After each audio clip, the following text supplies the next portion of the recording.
Jadi ini ada pertanyaan, Bante, saya ingin bertanya, bagaimana caranya kita mengumpulkan kita punya cinta kasih dan kesabaran, karena selama pandemi ini setiap orang mengalami gangguan dalam kegiatan sehari-harinya.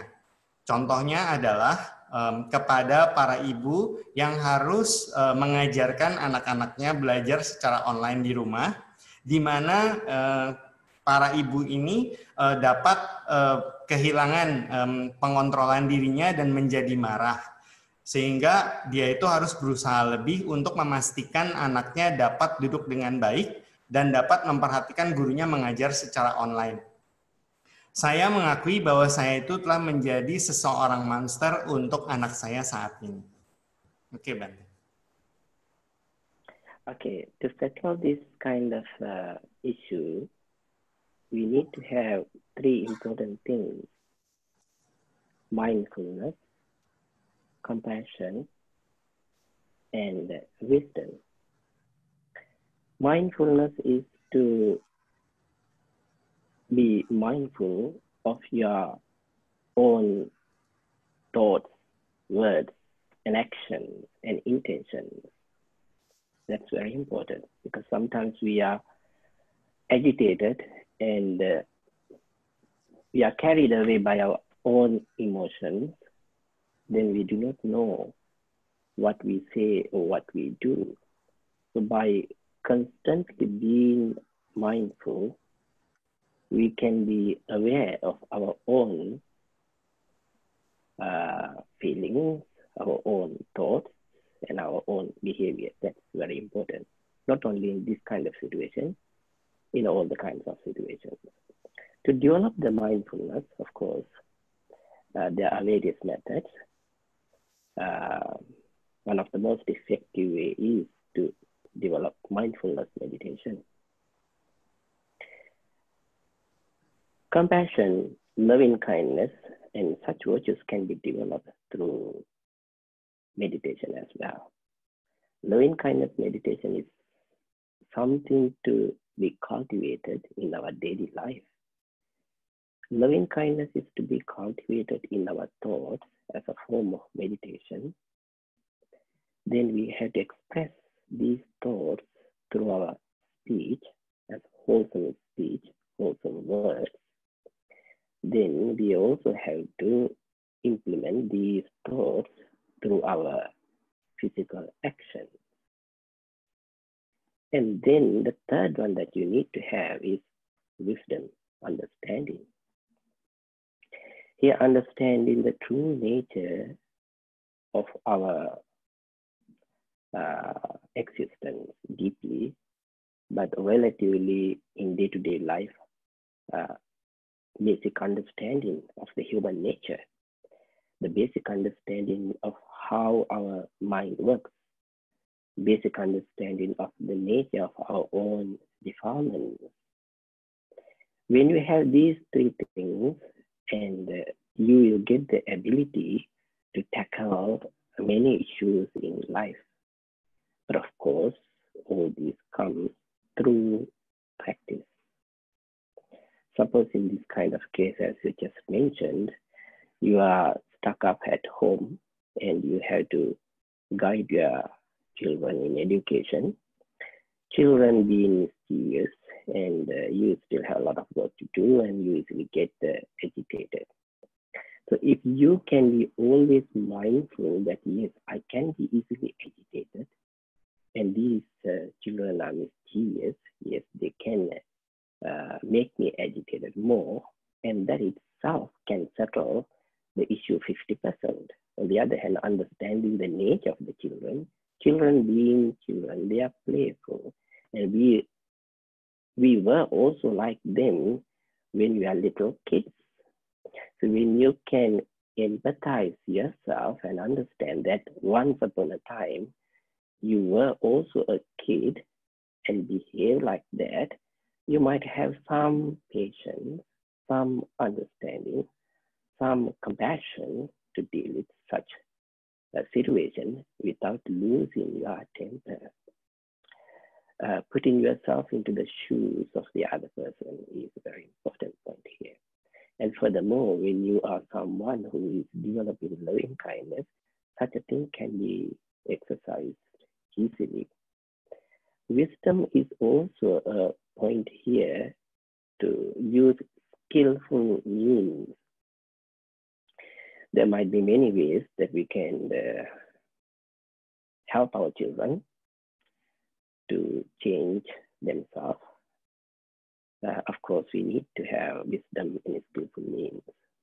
However, there is no standard way of advice for this, a formula for this, other than, as I said, exercising our own mindfulness, compassion, and wisdom. Itu ada 3 hal yang dapat dilakukan terhadap orang tua yang mengajari anaknya di rumah. Yang pertama itu adalah mindfulness, compassion, dan wisdom. Jadi ke tingkat konsentrasi kita, mengendalikan pikiran kita, cinta kasih dan kasih sayang, dan juga kebijaksanaan. Pada saat membicarakan konsentrasi, kita harus bisa mengendalikan pikiran kita, perkataan kita, dan juga perbuatan kita, sehingga perhatian kita itu dapat menjadi tidak cepat terbawa oleh emosi. Sehingga kita tahu apa yang kita lakukan sebelum kita melangkah lebih jauh untuk menjalankan perbuatan tersebut berdasarkan apa yang kita pikirkan dan apa yang kita katakan. Dengan adanya mindfulness ini, kita dapat sadar akan problem tersebut dan perilaku-perilaku yang akan terjadi jikalau kita tidak bisa mengendalikan kita punya pikiran tersebut. Oleh karena itu, melatih kita punya mindfulness dan konsentrasi, kita dapat meningkatkan perhatian kita, sehingga kita dapat mengendalikan kita punya perilaku tadi dalam situasi pandemi seperti ini. Yang kedua adalah compassion, cinta kasih atau kasih sayang. Hal ini berkaitan dengan meditasi. Meditasi itu, jikalau kita berada dalam situasi yang sangat tertekan, kita dapat mengembangkannya melalui meditasi cinta kasih. Meditasi cinta kasih ini dapat membantu kita di dalam kehidupan kita sehari-hari. Kita dapat sadar terhadap kehidupan manusianya, bahwa kehidupan manusia adalah seperti ini. Itu selalu berubah-ubah dan kita dapat menjalannya dengan baik pada saat kita menjalankan praktek meditasi ini, yaitu meditasi cinta kasih. Meditasi ini kita mulai dengan cara berpikir. Dengan cara berpikir ini, kita melatih pikiran kita, karena pikiran kita itu akan menjadi perkataan kita dan juga akan menjadi perbuatan kita. Yang ketiga itu adalah wisdom atau kebijaksanaan.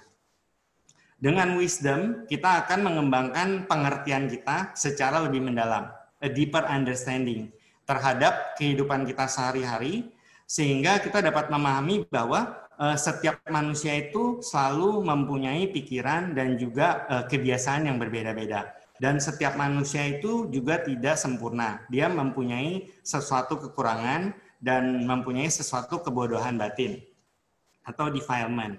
Nah, pada saat kita itu mempunyai suatu wisdom atau kebijaksanaan, kita itu mempunyai kemampuan untuk menjalankan kehidupan kita dan mempraktekannya secara lebih baik. Baik itu di rumah maupun di tempat bekerja ataupun di lingkungan.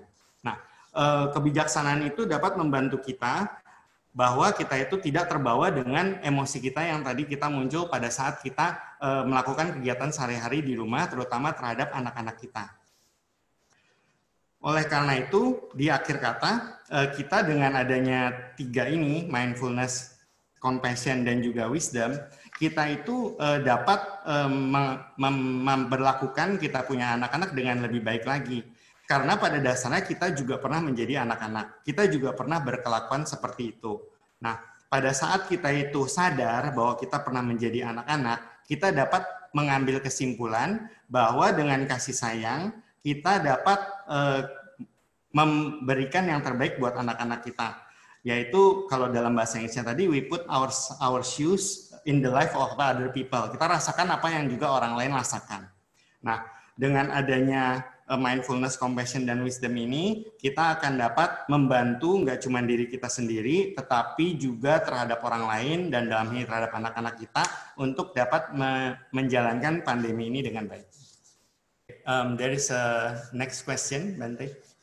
if there is someone sick and then they can be healed, how about the corona situation at the moment, and when will it be ended? If the COVID is ended, it means the world is not sick anymore, and then the patient will not be sick. Is that correct? Jadi ini ada pertanyaannya dalam bahasa Indonesia. Jika seseorang itu sakit dan bisa sembuh, bagaimana dengan situasi corona saat ini? Kapan akan berakhirnya? Jika COVID sudah berakhir, berarti dunia sudah tidak sakit lagi, dan seperti pasien yang juga akan sembuh dari sakitnya. Benar bukan? Oke, Bante. Yeah. If you were to listen to the talk from the right beginning to its end, you might have heard that I have clearly said that not all the disease can be cured through spiritual practices. I also said that for some physical diseases, Buddha took the medicines from the doctors. The monks are also taking medicines from the doctors. If all the diseases can be healed through spiritual practices, then what's the point of having doctors and hospitals? We should not misunderstand. As I said, while doctors are attending to the diseases of the body, spiritual practitioners can help to heal the mind. Since some of the diseases are also rooted in human mind as root causes, through spiritual practices, such diseases can be also ended up.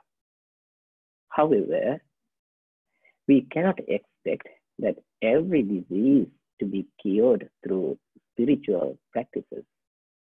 That is impossible, impractical, and that is not what Buddhism teaches. And diseases like COVID-19, these are pandemics. You cannot overcome such kind of diseases through prayers, chanting, and such ways.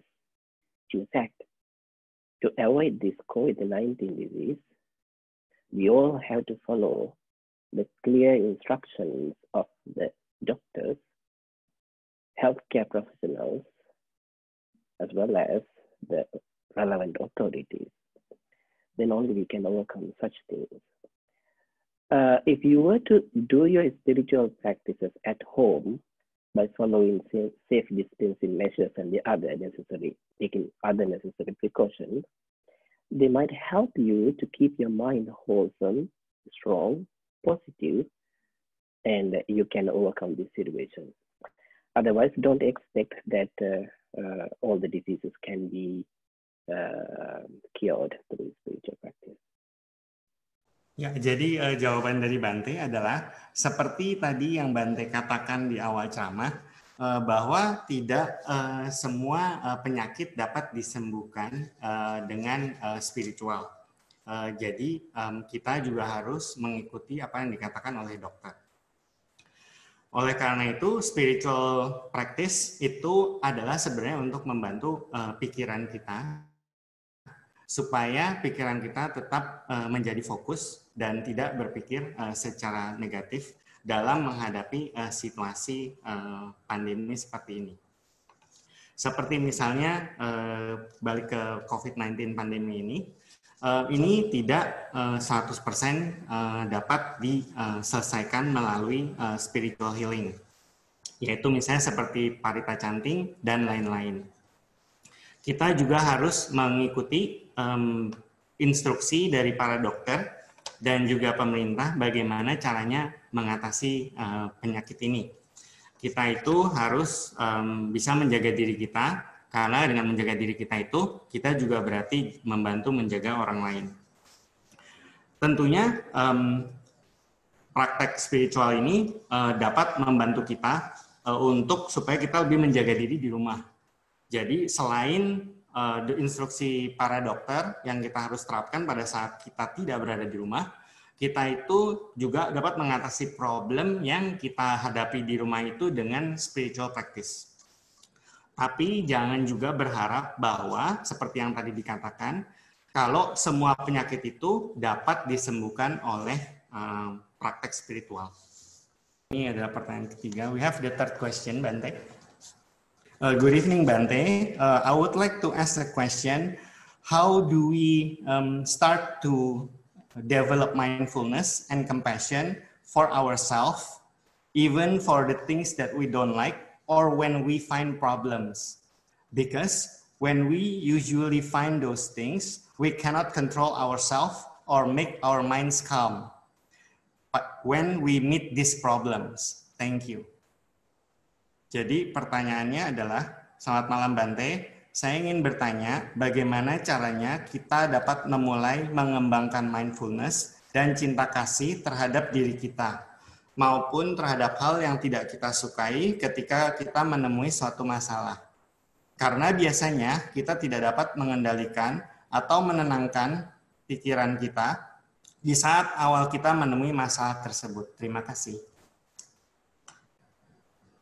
To learn mindfulness meditation practices and loving kindness practices, there are so many places all over the world. Even in Indonesia, there are many meditation centers. There are many monks and nuns, as well as lay Buddhist practitioners who teach meditation. They conduct retreats, short courses, and you can attend these courses and you must pick up the skills and you must continue it. Meditation is not a matter that you can learn through the books.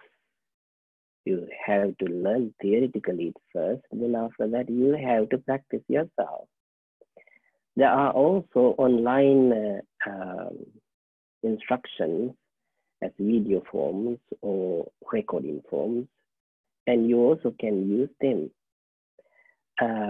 How can you practice mindfulness in day-to-day life should not be a question anymore for you if you were to learn these meditation methods and practice. In fact, Buddhist meditation is all about mindfulness practices. If you were to read Satipatthana Sutta, the four foundation of mindfulness, Buddha is talking about how we can be mindful of our own body and mind by developing the mindfulness practices. Of course, without practicing meditation, it may not be possible for you to develop keen mindfulness. So meditation is compulsory. It is not optional if you are a Buddhist who is practicing the path to enlightenment. And when you practice mindfulness as well as loving kindness and the other types of meditation, when you incorporate them in your day-to-day life, you will see the light, you will see the path, you will know how to tackle these issues. So what we are lacking is the practice. Oke, jadi untuk menjawab pertanyaan yang tadi, itu Bante menjawab ada beberapa macam teknik meditasi untuk mengurangi kita punya ketidaksiapan dalam menemui suatu masalah atau untuk mengendalikan dan menenangkan pikiran kita saat di awal kita menemui suatu masalah tersebut, yaitu kita dapat menjalankan meditasi cinta kasih. Banyak sekali pusat-pusat meditasi di Indonesia yang menjalankan program-program meditasi ini dan juga retret. Nah, pada saat kita melakukan praktek dan juga kita melakukan terus praktek meditasi itu, janganlah kita hanya sebatas retret itu saja, atau hanya sebatas pada saat kita melakukan kelas meditasi itu saja. Tetapi kita juga harus melakukannya secara kontinu, secara berkesinambungan setelah acara atau setelah kelas meditasi atau retret tersebut. Nah, pada saat sekarang ini itu juga banyak sekali online program-program meditasi yang dapat kita ikuti supaya kita dapat memusatkan pikiran kita menjadi lebih baik secara sehari-hari. Banyak metode-metode meditasi yang dijalankan dan kita dapat memilih mana yang dapat cocok buat kita di dalam kita mengatasi pikiran-pikiran kita yang tidak baik itu pada saat kita menemui suatu masalah. Jadi dengan adanya praktek meditasi itu kita dapat kita dapat membuat kita punya tubuh dan juga pikiran supaya bisa bekerja sama dengan baik sehingga kita dapat mengatasi masalah itu dengan baik.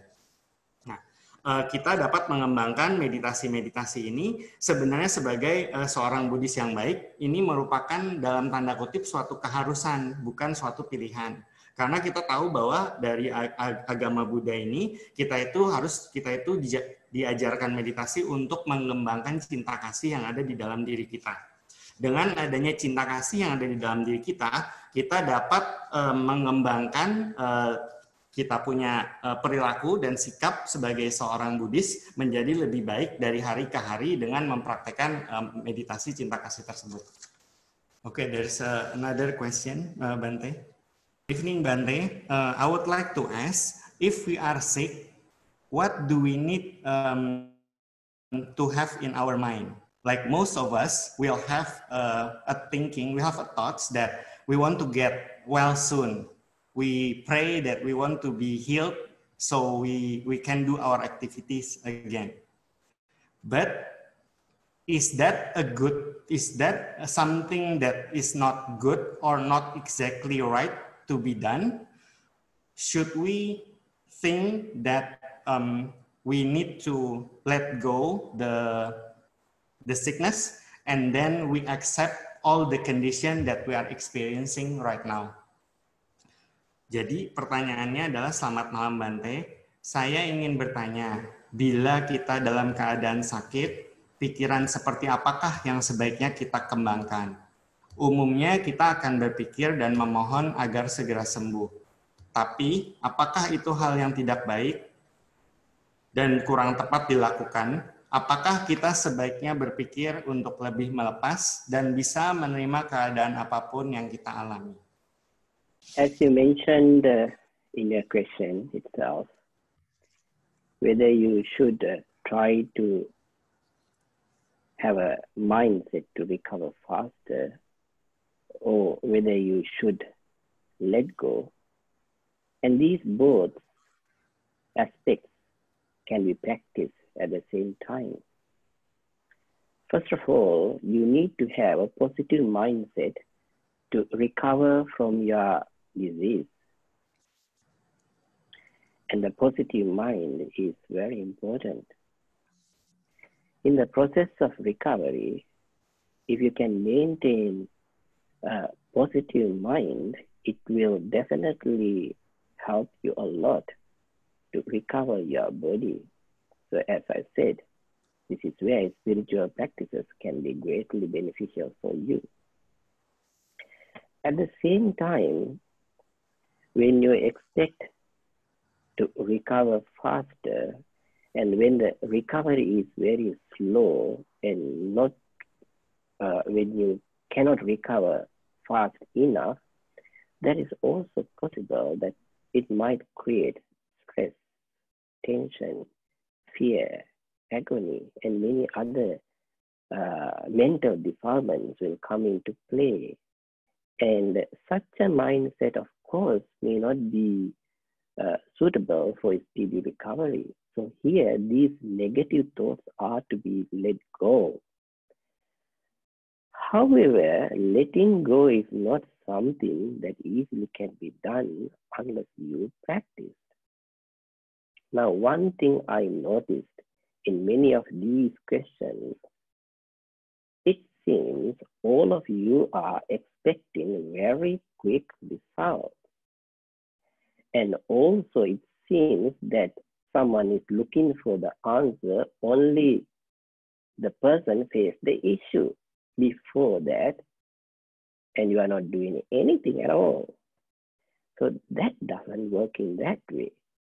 Suppose if you have not trained enough to face a marathon or any other sport, and you have not trained well, but at last minute you expect to win, and that is impractical. So if you want to win the marathon, then you need to start the practice. And when you are stronger, you can do that. Buddhism is also such a religion that it emphasizes practical aspect. So you cannot achieve the result through belief or prayers, but only through practice. One of the important practice here is explained by the Buddha in one of the sutta in Anguttara Nikaya, and he says whether we are monks or nuns or lay people, as long as we follow the path of the Buddha, there are 5 realities that we need to reflect constantly. And what are these 5?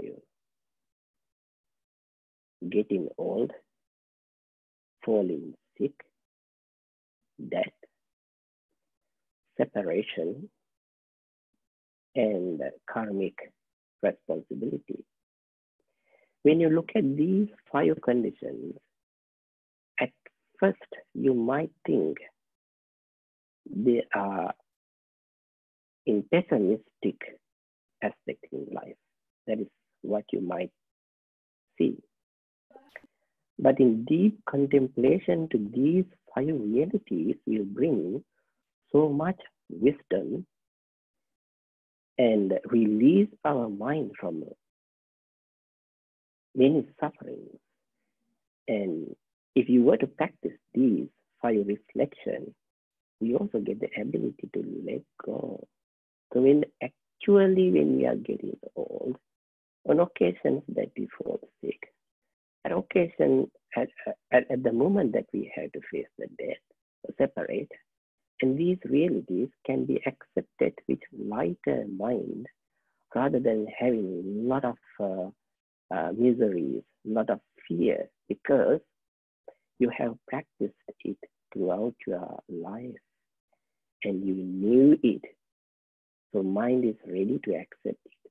So this is the way to let go. So here, letting go of your fear, letting go of your stress, tension, and agony. All this can be done only through practice. So you need to practice in life, in everyday life. Then only you can overcome all these issues. Otherwise, if you're looking for a solution when you fall sick, a kind of miracle by reciting certain words that you believe that you can be recovered, and such things are not practical, not for understanding Buddhism. Oke, jadi jawaban dari Bante itu adalah kita pertama harus mencoba mempunyai suatu pola pikir, either kita let go, membiarkan, atau kita juga mau menjadi sembuh. Nah, pada saat kita itu sedang sakit, kita itu tentunya ingin segera sembuh dari penyakit itu. Tetapi hal ini harus dilakukan dengan praktek juga, karena proses kesembuhan itu adalah salah satu unsurnya mempunyai pikiran positif yang akan membantu kita untuk sembuh dari penyakit kita. Tapi di hal yang sama, kita juga harus melaksanakan praktek ini. Melaksanakan praktek bahwa kita harus menjalankan yang tadi, yang instruksi dokter, dan juga hal-hal lainnya yang secara fisik dapat membantu kita menjadi sembuh lebih cepat. Oleh karena itu, kita itu kalau berbalik lagi mempunyai praktek pola pikir yang baik, itu kita dapat mempunyai perhatian dan juga kekurangan-kekurangan yang kita alami sebagai manusia, dan kita dapat menghasilkan dengan pikiran yang lebih masuk dan juga positif, dan kita akan membiarkan pikiran negatif itu pergi dari dalam diri kita. Memang kalau kesembuhan dari suatu penyakit itu, kita tidak bisa hanya berdoa supaya kita menjadi baik. Tetapi kita juga harus melakukan apa yang benar-benar merupakan realita dan juga harus didukung dengan pikiran kita yang selalu ke arah yang positif. Namun kita juga tidak boleh lepas dari ajaran Sang Buddha di dalam Angunitara Sutta. Itu dikatakan bahwa biku, bikuni ataupun orang biasa itu pasti akan mengalami lahir, tua, sakit, dan mati. Oleh karena itu, usia tua, sakit, dan mati itu adalah sesuatu yang tidak bisa kita hindari. Itu adalah suatu kondisi karma yang memang setiap makhluk hidup harus menjalani. Oleh karena itu, balik lagi ke tadi, walaupun kita sudah mempunyai pikiran positif dan juga menjalankan secara medis apa yang kita perlukan untuk menyembuhkan kita punya sakit ini, tapi kita juga harus mempunyai kebijaksanaan di dalam pikiran kita dan di dalam praktek kita. Kita harus mempunyai kemampuan untuk let go, untuk membiarkan, untuk melepas, bahwa suatu saat kematian itu dan usia tua itu tidak dapat kita hindari lagi. Kita harus mengalaminya. Jadi, jikalau kita itu sudah mempunyai positive mindset, sudah mempunyai pola pikir yang baik, kita itu pada saat menghadapi kematian itu, kita itu tidak lagi takut. Kita itu tidak lagi takut, kita itu tidak lagi stres, atau kita itu jadi tidak bisa bertindak secara normal lagi. Nah, oleh karena itu dalam Buddhis itu sangat penting sekali kalau kita itu harus melatih pikiran kita. Karena pada saat kita melatih pikiran kita tahu apa yang kita alami, dan kita tahu bahwa sebagai Buddhis sebagai Buddhis mempunyai siklus itu, yaitu lahir, tua, sakit, dan mati. Maka kita akan lebih bisa menerima apa yang kita jalankan sehari-hari, apa yang dapat kita praktekkan sehari-hari. Keajaiban atau mukjizat untuk sembuh memang pasti ada, tetapi secara Buddhis kita harus lebih praktikal. Okay, Bante, there's another question, probably the last one. The question is, do our positive thinking, or can our positive thinking be radiated to other people who are sick? So the people who are sick can heal faster with our positive thoughts that we radiate to them. Jadi pertanyaannya adalah, apakah pikiran positif kita bisa kita pancarkan ke orang-orang sakit agar bisa sembuh dengan lebih cepat? Yes. Our positive, constructive, and wholesome thoughts have enormous power, a kind of healing power. But it has to be generated through practice. That's why I said in the talk, if you want to radiate such positive, wholesome thoughts towards someone and wish that person a speedy recovery, first of all, you must be someone who upholds righteous principles. You should have sila qualities. Your virtue should be very strong. You should be someone who observes the precepts, keep away from evil, and cultivate good. This is the foundation. Based on that, you also need to develop your mind. You need to have ability to concentrate well. You need to have mindfulness and concentration. These excellent mental qualities can be developed through meditation, samadhi bhavana, through concentration types of meditation. Then only you can focus well on particular patients and radiate your thoughts towards that patient. On top of it, you also need to have boundless love and compassion. Only someone has boundless love and compassion can exercise the healing power, not everyone. And you also must have faith in the triple gems. And on the other hand, if the patient also has such qualities which I just explained, and it will be fast and easier to exercise the spiritual power which can help to heal from the disease. So there are necessary conditions. Just because you practice loving kindness meditation 1 day or 2 days, it does not mean that you have this ability. You need to make it a part of your life. Then only you can do that. Oke, jadi jawaban dari Bante itu adalah tentunya positif dan juga konstruktif dan juga perbuatan baik kita itu yang hasilnya merupakan kebaikan itu mempunyai kekuatan untuk menyembuhkan. Tetapi ini harus didukung dengan melalui praktek yang seperti tadi udah pernah Bante sampaikan. Yaitu pada saat kita itu memancarkan, kita punya pikiran-pikiran positif kepada seseorang, seseorang itu dapat menerima, tetapi seseorang itu juga harus mempunyai kualitas atau hal-hal yang baik dan murni di dalam diri dia. Dia itu harus kuat, dia itu harus menjalankan sila juga, karena ini merupakan dasar untuk bisa sembuh tersebut.